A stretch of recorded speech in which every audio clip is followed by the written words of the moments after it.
All right, so we're diving into the life of A.W. Kojo Thompson. A key figure in the Gold Coast independence movement. Absolutely, and we've got this fascinating collection of sources about him. Yeah, and it seems like our mission here is to try to uncover just who he was.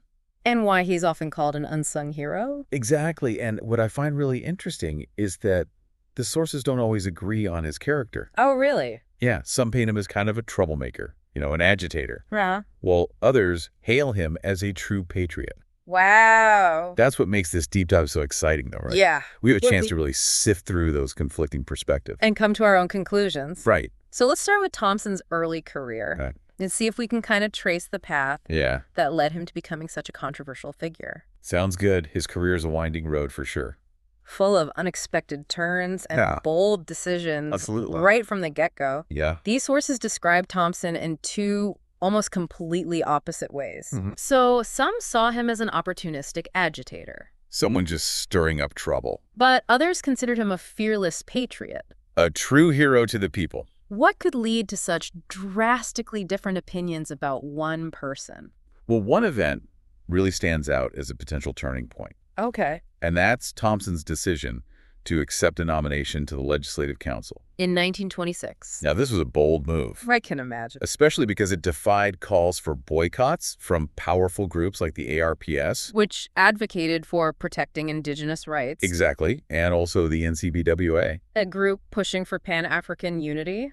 Yeah. Wait, so he joined this council set up by the colonial government? Yeah. Even though these groups were calling for a boycott? He did. That seems like a decision that could have easily backfired. It definitely was a risk. Yeah, I wonder what kind of calculations Thompson was making at that time. It's a question that has puzzled historians for years. I bet. To really grasp the weight of this decision. Okay. We need to understand the groups he went against. So the ARPS... Deeply rooted in advocating for indigenous rights. Yeah. Saw the council as a tool of colonial control. Oh, so they wouldn't want anything to do with it. Not at all. And the NCBWA, with its vision of Pan-African unity, believed that boycotting the council was like a powerful statement. Against colonial rule. Absolutely. So by joining the council, Thompson was essentially rejecting the strategies of these prominent organizations. And these were organizations that he had been aligned with previously. Yeah, he had worked with them. That's a pretty big deal. It is. It really is. To just kind of go against to break from those that you've been working with. Yeah. So to understand why he might have made this controversial choice, we need to rewind a bit and look at Thompson's early influences. Right. Particularly his connection to the ARPS. And its key figure. Kobina Seki. Yeah. A very influential figure. From what I'm seeing in the sources, Seki was a strong advocate for upholding traditional values. Traditional values, yeah. And presenting a united front. Absolutely. Against colonial rule. That was very important to him. He even worked with Thompson.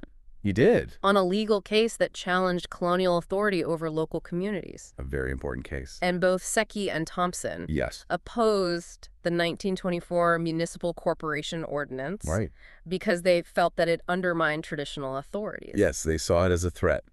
So this tells us that Thompson's early actions were rooted in a desire to preserve indigenous systems. Yes, within the fight for independence. So knowing this background about Thompson's strong ties to Seki and the ARPS, his decision to join the Legislative Council becomes even more perplexing. Yeah, why would he seemingly side with the colonial government? It doesn't really seem to make sense. It's a complex issue, and the sources don't really provide a definitive answer. Oh, okay. But one interpretation is that Thompson may have believed he could be more effective working from within the Legislative Council. So using the system to create change. Exactly. It's an interesting argument, but wasn't there a risk of being co-opted by the colonial government? There's always that risk. Right? Yeah, I mean, could Thompson have lost sight of his original goals? It's possible. By becoming part of the system that he was trying to change. It's a valid concern, and it's worth noting that even Casely Hayford, who is a prominent figure,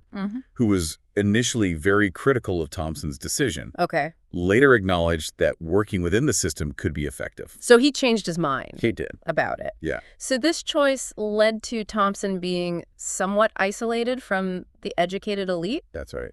And that forced him to cultivate support from the masses instead. He had to find a new base of support.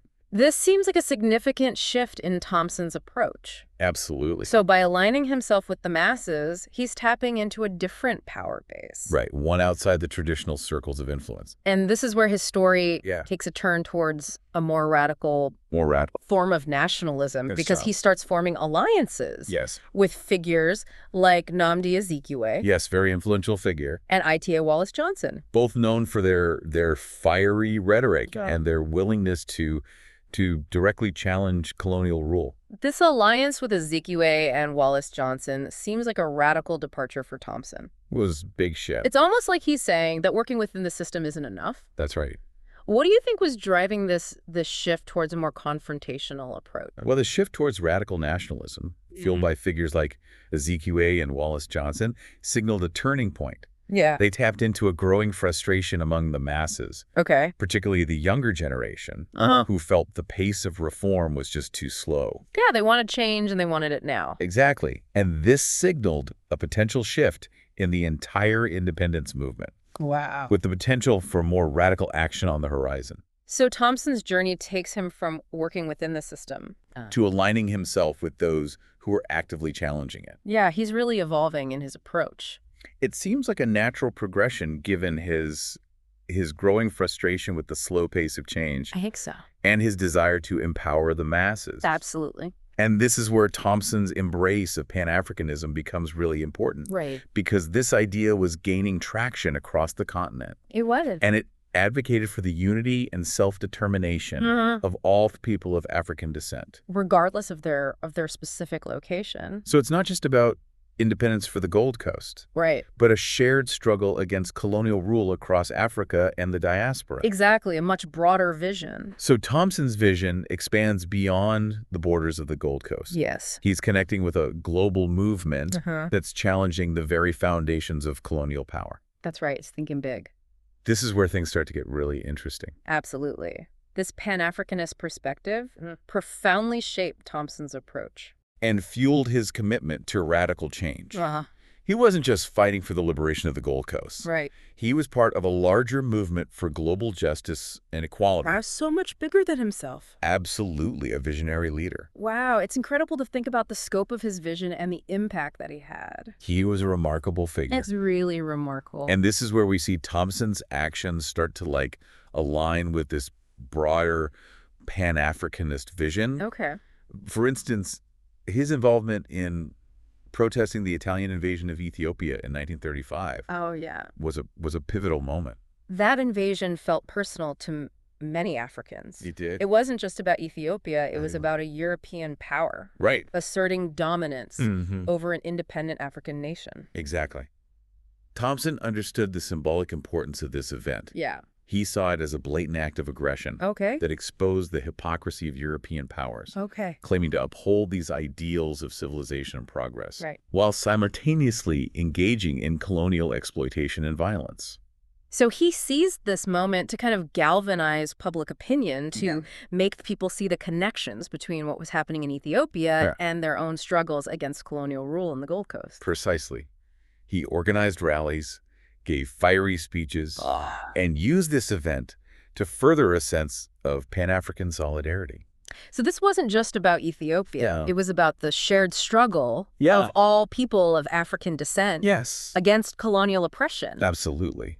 It sounds like Thompson was a master at connecting these local struggles to these larger global movements. Brilliant strategist. He understood that the fight for liberation transcended national borders. Absolutely. And this ability to connect with people, to articulate their grievances, to inspire them to action is a key part of Thompson's legacy. Okay. And it's also where we see him really putting his belief in mass mobilization into practice. He wasn't just talking about empowering the masses. Right. He was actively working to make it happen. He was a man of action. So what specific strategies did he use to achieve this? Well, Thompson was a gifted communicator. Okay. He used public lectures, rallies, and newspapers to reach a wider audience. Yeah.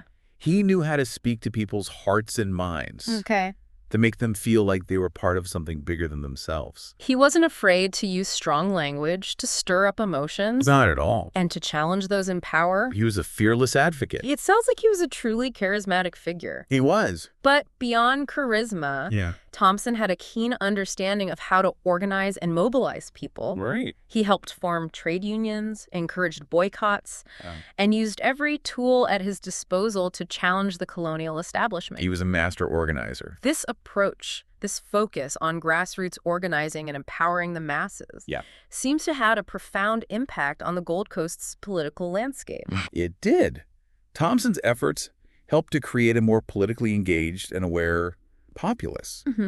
He encouraged people to see themselves as agents of change. So they could shape their own destiny.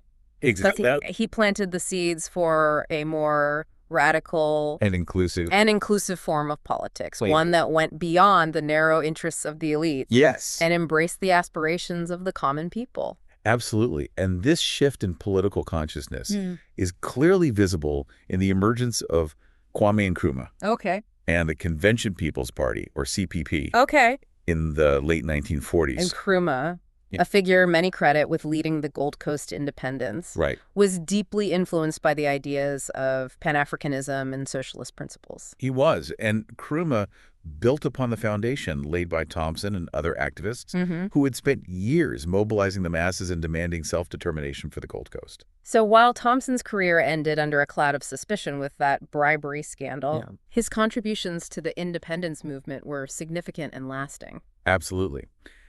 You can't talk about the Gold Coast's journey to independence without acknowledging the role Thompson played in shaping the political landscape and inspiring a new generation of leaders. It's fascinating how these historical figures are all interconnected. They are. How their actions and ideas build upon each other, leading to these monumental shifts in history. The chain reaction. Yeah. And while Thompson might not have lived to see the Gold Coast achieve independence, his fingerprints are all over that victory. Yeah.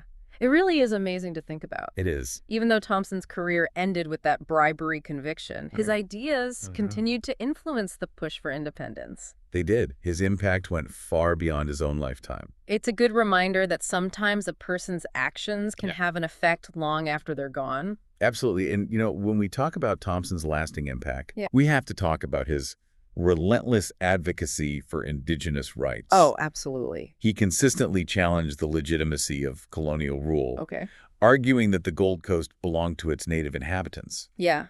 This idea of self-determination, of people having the right to govern themselves, free from external interference, was truly revolutionary at the time. He wasn't just asking for a seat at the table. No. He was demanding the right to build a whole new table. Exactly. And this unwavering belief in the right to self-determination became a cornerstone of the independence movement. And Thompson's voice. Yes, even in its more controversial moments, helped to shift the conversation.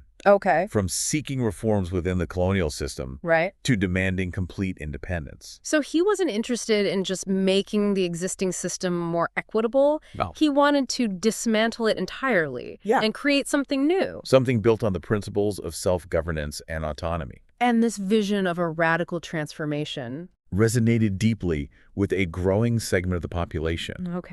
Particularly among the younger generation. Yeah, they were ready for a change. They were tired of waiting for change to trickle down from the colonial authorities. Right. They were ready for a revolution. It sounds like Thompson was planting the seeds. He was. For a movement that would eventually sweep across the Gold Coast. Yeah.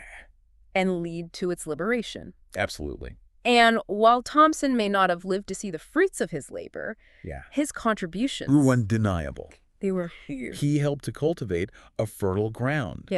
For the ideas of self-determination and Pan-African unity to take root and flourish. His story is a powerful testament to the impact that individuals can have on the course of history. Yes, even when their own lives are marked by controversy and setbacks. It's remarkable that even though Thompson's career ended in disgrace, it is. His ideas continued to inspire others to fight for a better future. Absolutely. He may be an unsung hero in some circles. He may. But his contributions to the Gold Coast independence movement were profound and far-reaching. He left a lasting legacy. This has been a truly illuminating deep dive. Because we started with a figure shrouded in contradiction. A lot of mystery there. But we've uncovered a story of Unwavering conviction, strategic brilliance, and a lasting impact on a nation's destiny. Thompson's story reminds us that history is often shaped by those who dare to challenge the status quo. Right.